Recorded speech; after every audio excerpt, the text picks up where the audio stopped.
wabarakatuh. Kembali ke teropong Wak Lebay. Awas, nangkap iblis. Bahwa musuh Islam tidak senang orang kembali kepada Al-Quran wa sunnah al-fahmi salaf. Perhatikan, syaitan, iblis tidak senang orang kembali kepada Al-Quran, sunnah al-fahmi salaf. Setan, iblis tidak senang orang selamat dunia akhirat, gak senang. Orang kafir juga demikian, gak senang. Makanya mereka berusaha untuk apa? Untuk menjauhkan manusia dari pemahaman yang hak ini dengan mengatakan apa? Wahabi, teroris.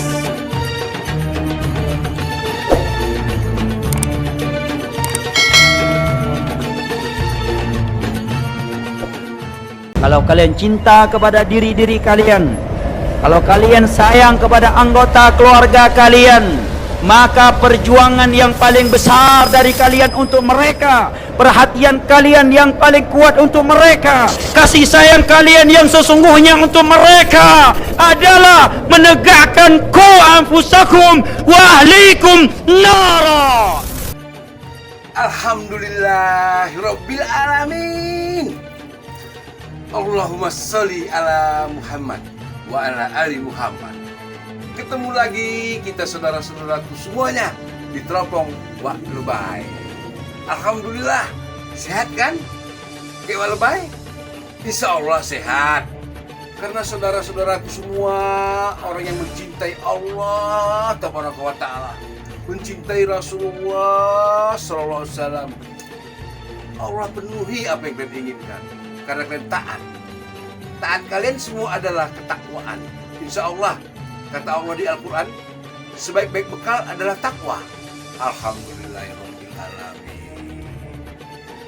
Pelan-pelan terbuka, kebenaran terungkap. Saya pernah mengatakan, ulama-ulama pewaris Nabi itu banyak di ormas-ormas, cuma belum pada muncul. Sekarang ini atas izin Allah, ormas besar negeri ini,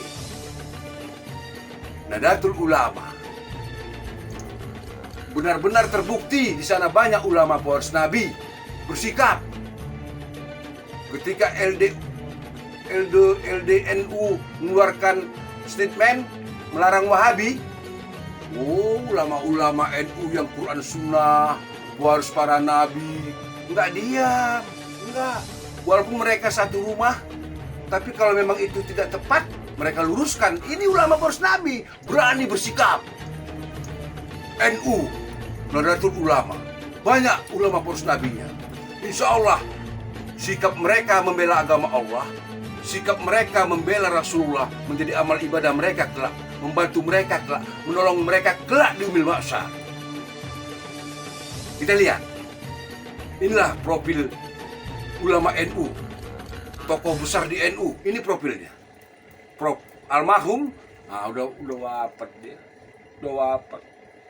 Tapi ilmunya bermanfaat untuk orang banyak. Almarhum Profesor Dr. Ali Mustafa Yakub, MA, Master Agama. Ini cuplikannya ini nih. Bismillahirrahmanirrahim. Assalamualaikum warahmatullahi wabarakatuh. Alhamdulillahirabbil alamin. Wassalatu wassalamu ala Muhammad wa ala alihi wa sahbihi ajma'in.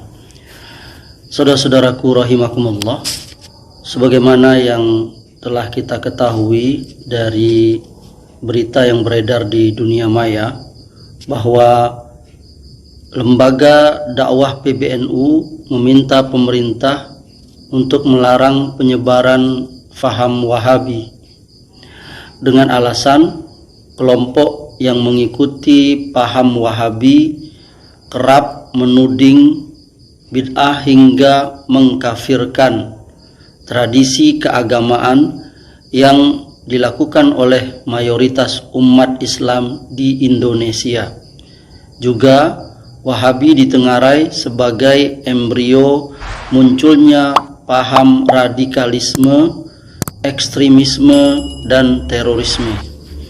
Ini bersumber dari berita CNN Indonesia tertanggal Kamis 27 Oktober 2022 pukul 20:08 waktu Indonesia Barat. Di sini saya hanya ingin menyampaikan yakni tanggapan yang saya nukil dari buku yang berjudul Titik Temu Wahabi NU, penulis Profesor Dr. Kiai Haji Ali Mustafa Yakub MA. Buku ini diterbitkan oleh Maktabah Darus Sunnah, unit penerbitan Yayasan Wakaf Darus Sunnah, Ciputat, Tangerang. Ini bukunya. Perlu kita ketahui bahwa beliau ini Profesor Dr. Kiai Haji Ali Mustafa Yakub, beliau adalah mantan Imam Besar Masjid Istiqlal Jakarta, dan beliau sudah wafat rahimahullah. Dan juga beliau adalah Rois Suriah, pengurus besar Nahdlatul Ulama atau PBNU bidang fatwa tahun 2010 sampai 2015 sebagaimana yang tercantum di buku ini. Beliau mengatakan di halaman 34 buku ini, contoh lainnya, ada yang mengatakan bahwa Wahabi bukan Ahlus Sunnah wal Jamaah, melainkan hanya Ahlus Sunnah saja, karena Wahabi mengafirkan kelompok Islam lainnya. Tidak ragu lagi bahwa pernyataan ini merupakan kedustaan yang besar dan dibuat-buat. Orang yang mengatakan ini layak disebut sebagai sekutu musuh Islam yang ingin memecah belah barisan umat Islam. Andai orang ini membaca sumber-sumber asli yang dijadikan pedoman oleh kaum Wahabi, tentu ia akan mengetahui bahwa Wahabi tidak pernah mengafirkan seorang pun ahlul al-qiblah atau umat Islam, kecuali jika orang tersebut nyata-nyata telah kufur tanpa melalui takwil, seperti orang yang meyakini bahwa selain Allah adalah Tuhan atau menyembah kepada selain Allah. Kemudian pada halaman 97 poin ke-11 kesimpulan dan saran, beliau Profesor Dr. Kiai Haji Ali Mustafa Yakub berkata, demikianlah selanjutnya kami akan memberikan kesimpulan dan beberapa saran hasil kajian dan pembahasan buku ini sebagai berikut. 1. Wahabi adalah paham keagamaan Islam yang dibawa oleh Syekh Muhammad bin Abdul Wahab tahun 1206 Hijriah rahimahullah di Jazirah Arab atau Kerajaan Saudi Arabia, yaitu berupa ajaran keagamaan yang menggabungkan antara mazhab salaf dalam bidang akidah dan mazhab Imam Ahmad bin Hanbal rahimahullah dalam bidang fikih. Yang kedua, Nahdlatul Ulama atau NU memiliki dua pengertian. Pertama, jam'iyah atau organisasi yang didirikan oleh Imam Muhammad Hasyim Asy'ari wafat tahun 1366 Hijriah rahimahullah di kota Surabaya, Pulau Jawa, sekarang Republik Indonesia, pada tahun 1344 Hijriah. Kedua, paham keagamaan Islam yang dibawa oleh Imam Muhammad Hasyim Asy'ari rahimahullah, yaitu berupa ajaran keagamaan yang menggabungkan antara mazhab Imam Abu Al-Hasan Al-Asy'ari rahimahullah dalam bidang akidah dan mazhab Imam Muhammad bin Idris Asy-Syafi'i dalam bidang fikih. 3. Kerenggangan antara Wahabi dan NU disebabkan adanya faktor-faktor eksternal dan internal. Faktor-faktor eksternal di sini adalah peran Zionis dan aliran-aliran sesat yang memecah belah barisan umat Islam dan memporak-porandakan persatuan mereka. Sedangkan faktor-faktor internal adalah mengambil informasi dari sumber-sumber yang tidak terpercaya, baik di kalangan Wahabi atau NU. Kerenggangan ini telah hilang dalam pertemuan persaudaraan antara Syekh bin Baz rahimahullah dengan delegasi Jam'iyah Nahdlatul Ulama di Riyadh pada bulan Februari 1987 Masehi. 4. Akibat faktor-faktor ini, Wahabi dituduh sebagai kelompok yang mengafirkan kelompok Muslim yang lain, padahal Wahabi tidak melakukannya. Sebagaimana NU dituduh sebagai orang-orang yang menyembah kuburan dan berbuat bid'ah, padahal NU tidak melakukannya. 5. Sebagian orang melakukan amalan yang menyalahi syariat Islam, yaitu mengafirkan dan membid'ahkan umat Islam lainnya. Lalu ia mengklaim atau dikatakan sebagai Wahabi atau Salafi, padahal sebenarnya ia sangat jauh dari ajaran Wahabi dan Salafi. Sebagaimana sebagian orang melakukan amalan yang menyalahi syariat Islam, yaitu perbuatan-perbuatan bid'ah dan kesesatan, kemudian ia dikatakan sebagai orang NU, padahal sebenarnya ia sangat jauh dari ajaran NU. 6. Semua tuduhan ini dapat ditepis dengan sumber-sumber yang asli dari Wahabi dan NU, sekaligus dapat dibantahkan dengan fakta di lapangan. Yang ketujuh, Wahabi dan NU sepakat atas pokok-pokok ajaran agama dan syariat Islam. Memang di antara keduanya terdapat perbedaan dalam masalah-masalah cabang atau yang tidak prinsip, dan juga terdapat perbedaan dalam masalah sifat-sifat Allah. Hanya saja perbedaan ini sudah ada di antara tokoh-tokoh ulama yang kredibel dari kalangan Wahabi maupun NU. Perbedaan itu sudah terjadi sebelum lahirnya Wahabi dan NU. 8. Wahabi memiliki posisi yang penting dalam dunia Islam, karena di kerajaan Saudi Arabia terdapat Ka'bah, kiblat umat Islam. Sebagaimana NU memiliki posisi yang signifikan, sebab pengikutnya mayoritas umat Islam di Indonesia yang merepresentasikan 87% dari penduduk Indonesia yang berjumlah 250 juta jiwa. Maka mempertemukan Wahabi NU berarti mempersatukan umat Islam sedunia, dan membenturkan Wahabi dengan NU berarti mencerai-beraikan umat Islam sedunia. 9. Umat Islam harus waspada dari tipu daya musuh-musuh mereka, baik dari dalam maupun dari luar, dalam memecah belah barisan dan memporak-porandakan persatuan umat, serta menjadikan mereka seperti cangkrik yang diadu dengan saudara kandungnya.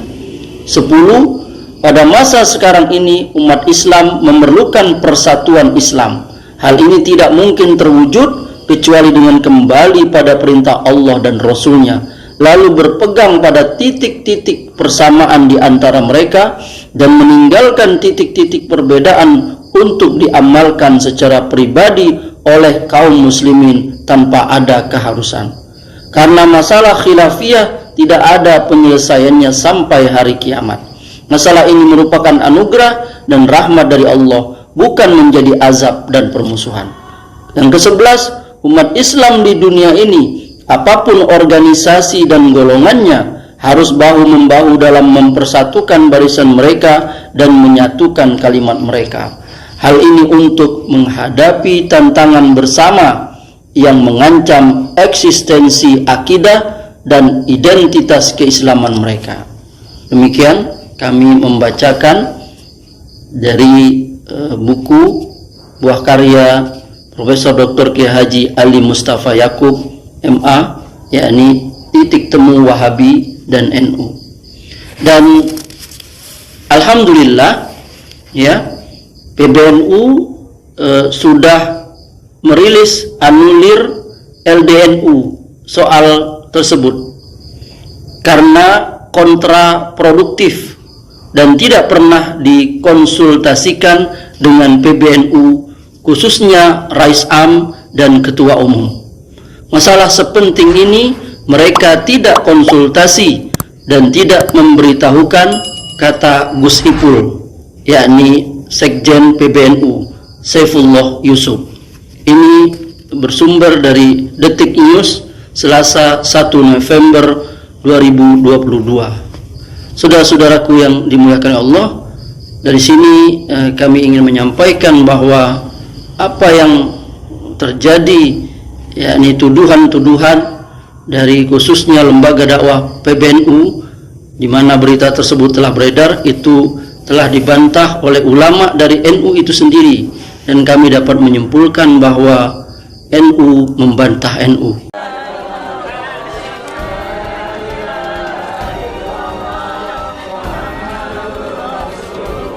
Kamis pagi, Kiai Haji Ali Mustafa Yakub tutup usia. Mantan Imam Besar Masjid Istiqlal ini meninggal dunia di usia 64 tahun. Sebelum meninggal, almarhum sempat dirawat di Rumah Sakit Hermina Ciputat, Kota Tangerang Selatan, Banten, karena mengeluh sakit setelah melakukan serangkaian dakwah. Data, fakta, bukan fitnah. Nyata ada referensinya. Walaupun ulama pewaris para nabi ini telah meninggal, wafat, kembali ke hadirat Allah, tapi ilmu bermanfaat terus mengalir padanya.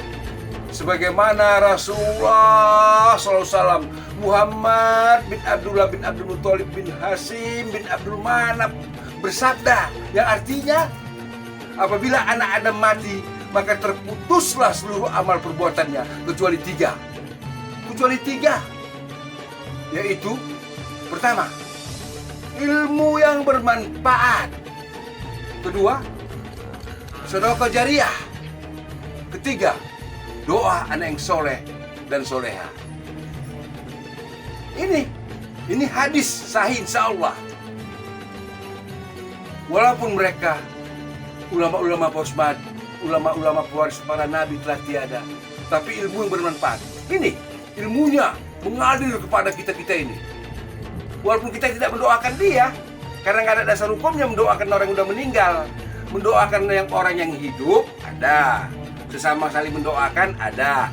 Seperti saya contohnya, ya Allah ya Rabbku, ya Rabbku yang maha mendengar, maha melihat. Semut hitam di batas batu hitam, tengah malam yang gelap gulita, di bawah hujan yang deras, Engkau melihatnya ya Allah. Apalagi diriku yang besar seperti ini, apalagi diriku saudara-saudaraku yang besar-besar, tentu Kau melihat dan mendengar apa yang dikatakan maupun apa yang tersirat dalam hatinya. Wabil khusus, saudara-saudaraku yang cinta kepada Allah dan Rasulnya, cinta kepada Al-Quran dan As-Sunnah. Begitu juga yang ada di Serambi Mekah, di barat Indonesia. Ini nih, Serambi Mekah, barat Indonesia. Prospek yang gilang gemilang kelak, akan banyak ulama pewaris Nabi di sana. Assalamualaikum ya saudaraku yang ada di Aceh. Assalamualaikum ya saudaraku yang ada di Aceh. Insya Allah Aceh sejahtera, rakyatnya makmur. Insya Allah apabila Aceh mencintai ulama pewaris Nabi. Aceh baru, Aceh yang bertauhid, menegakkan Al-Quran dan As-Sunnah secara konsekuen. Nabi mengkhabarkan tentang kondisi akhir zaman. Dalam hadis yang diriwayatkan oleh Imam Ibnu Majah, disahihkan oleh Syekh Al-Albani dari dari sahabat Abu Hurairah radhiyallahu anhu. Nabi menyatakan, sata'ti 'alan nasi sanawan khadda'an yusaddaqu fiha al-kadhib wa yukadzabu fiha as-sadiq wa yu'tamanu fiha al-kha'in wa yukhawwanu fiha al-amin wa yatakallamu fiha ar-ruwaybidah. Qalu wa ma ar-ruwaybidatu ya Rasulullah? Qala ar-rajulu taffih yatakallam fi amrin 'ammah. Nabi menyatakan akan datang sebuah masa kepada manusia yang penuh dengan pemutarbalikan fakta. Apa maksudnya penuh dengan pemutarbalikan fakta? Nabi sebutkan langsung maknanya. agar kita tidak mentafsirnya sesuka kita, agar tidak dijadikan multitafsir. Langsung beliau menafsirkannya. Yusaddaqu fihal kadhib. Di masa itu orang yang dusta berada di atas kesesatan dikatakan jujur, dikatakan benar. Wa yukadzabu fiha shadiq. Sedangkan orang yang jujur, orang yang benar didustakan dan dikatakan sesat. Wa yukhawwanu fiha al-amin. Orang yang amanah dijadikan sebagai pengkhianat. Wa yu'tamanu fiha al-kha'in. Tetapi seorang yang pengkhianat diberikan untuknya sebuah amanah besar. Wa yatakallamu fiha ruwaybidah. Ketika zaman sudah seperti itu, yang banyak berbicara si Ruwaybidah. Ini yang paling banyak berbicara. Para sahabat pun bertanya, wa mar Ruwaybidhatu ya Rasulullah? Siapakah para Ruwaybidah yang suka ikut bicara masalah-masalah besar? Maka Nabi menjawab, ar-rajulu tafih yatakallam fi amril 'ammah. Seorang yang tafih itu kata para ulama, dia adalah orang yang dungu, yang tidak tahu, tidak memiliki keahlian terhadap apa yang sedang dia bahas. Bicara agama, bahasa Arab nggak paham. Bicara agama, Al-Quran nggak hafal, hadis nggak hafal, ilmu tafsir nggak belajar, ilmu usul fiqh nggak belajar, nahu nggak belajar, sorof nggak belajar, sastra nggak belajar. Jadi dari mana sumber agama yang kita bicarakan kalau itu tidak pernah kita pelajari? Maka kata Nabi, ketika masa seperti itu, si Ruwaybidah paling banyak bicara. Para sahabat bertanya, siapakah Ruwaybidah ya Rasulullah? Beliau menjawab, orang yang dungu, gak punya pengetahuan terhadap apa yang dia bicarakan, tetapi berani berbicara tentang urusan-urusan besar. Dan ini terlihat ketika disampaikan kebenaran prinsip beragama. Bagaimana Nabi beragama, ini contoh-contoh, ini ucapan sahabat Nabi, ini ucapan tabi'in, ucapan tabi'ut tabi'in, 4 imam mazhab seperti ini mereka tidak melakukan. Dikatakan jangan bicarakan khilafiyah, jaga persatuan. Tetapi ketika ada orang yang berbicara kebatilan, ya, bahkan menyuruh manusia kepada ibadah-ibadah, sama sekali tidak ada tuntunan dari Nabi, tidak ada tuntunan dari para sahabatnya, tidak ada tuntunan dari tabi'in, tabi'ut tabi'in, 4 imam madhab, tidak dikatakan jangan bicarakan khilafiyah. Terbalik kan? Padahal para ulama menyatakan as-sunnatu tajma', mengikuti sunnah Nabi itulah sumber persatuan. Wal bid'atu tufarriq, sedangkan mengikuti prinsip beragama yang baru, yang mengada-adakan urusan baru dalam agama, itu akan memecah belah umat. Hari ini melakukan demikian karena pertimbangannya ini. 20 tahun ke depan caranya beda lagi. Kenapa? Karena kondisi zaman udah lebih modern, maka kita rubah caranya supaya lebih cocok dengan zaman ini. Berubah lagi caranya. 100 tahun ke depan zaman sudah berubah lagi. Oh, ibadah ini jangan seperti ini lagi caranya. Ya. Kita rubah aja karena kondisi zaman nggak seperti ini lagi. Di Aceh kita demikian, berarti kita rubah dikit, jangan sama kali dengan yang di Jawa. Yang di Jawa Medan jangan sama kali dengan yang di Kalimantan, walaupun tujuannya sama, tapi cara kita beda dikit. Yang di Kalimantan jangan sama kali dengan yang Sulawesi, kita punya cara yang khas sendiri. Yang kiri yang jaya demikian. Jadi Islam jadi apa? Per Islam satu warna, Nabi satu, Al-Quran satu. Kok bisa beda? Islam universal. Bukan tingkat daerah, bukan tingkat nasional. Bahkan Islam yang dibawa oleh Nabi tingkatnya kalangan manusia dan kalangan jin. Harus sama. Satu jalur, nggak ada 2 jalur. Satu jalur ke surga. Jalur Al-Quran, jalur hadis dengan pemahaman para salaf. Tidak ada jalur yang kedua. Tapi seperti Nabi katakan tadi, di akhir zaman sudah seperti itu. Dibawakan hadis-hadis Nabi yang menyebutkan bahayanya mengada-adakan perkara baru dalam urusan agama beliau, disampaikan sebagai bentuk kasih sayang kepada umat. Jangan sampai mereka nanti tidak bisa masuk ke dalam telaga Nabi. Malah dikatakan jaga persatuan, jangan bicara khilafiyah. Ya, disampaikan ayat-ayat hadis-hadis Nabi yang menerangkan tentang akidah sifat Allah yang para sahabat sepakat dengan akidah itu. Tabi'in sepakat, tabi'ut tabi'in sepakat, 4 imam mazhab sepakat. abad kelima sepakat, dan seterusnya. Malah dikatakan ini khilafiyah. Tapi yang menyampaikan akidah, menyatakan sifat Allah demikian dan demikian yang bertentangan dengan 7 ayat dalam Al-Quran, bertentangan dengan hadis-hadis Nabi, bertentangan dengan kesepakatan ulama salaf, tidak dikatakan dia berbicara khilafiyah. Ini namanya zaman sudah terbalik. Tepatnya bukan masa yang sudah terbalik, karena dari dulu langit masih di atas dan tanah masih di bawah. Tetapi mindset sebagian orang yang sudah terbalik, membicarakan kebenaran dikatakan berbicara khilafiyah, dan dikatakan sebagai sumber perpecahan. Tetapi berbicara sesuka penceramah, menyampaikan sesukanya, ya, menyesatkan sana, menyesatkan sini, berbicara, menyampaikan hadis-hadis palsu, tidak ada yang mengingkarinya. Inilah tanda akhir zaman, ya. Dan apa yang beliau sabdakan memang benar adanya.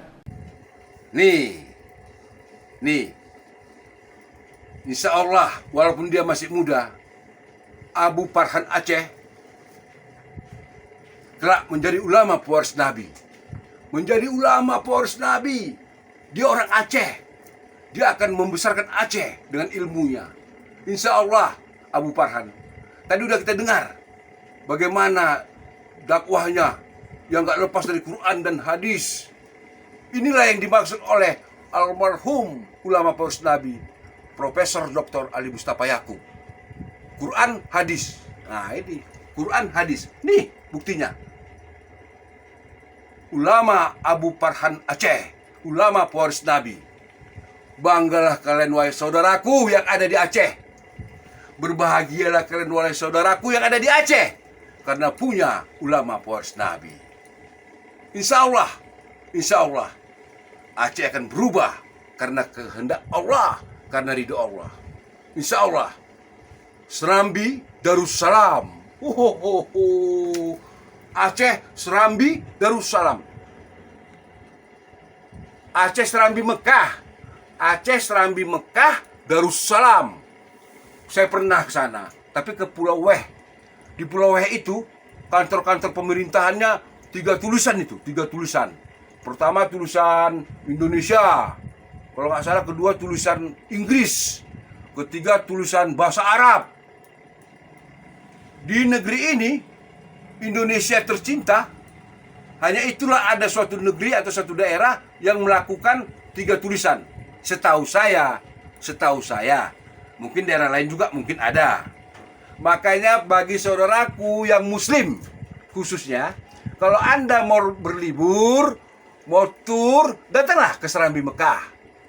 Tempatnya subhanallah, masya Allah. Waduh, refreshingnya. Kemana Anda suka, aman, insya Allah. Mainlah ke sana, tur ke sana, Serambi Mekah, Pulau Weh. Selain itu banyak tempat-tempat objek wisata lagi di sana. Ayo, apa kata Allah di Al-Quran? Kita disuruh berjalan di muka bumi.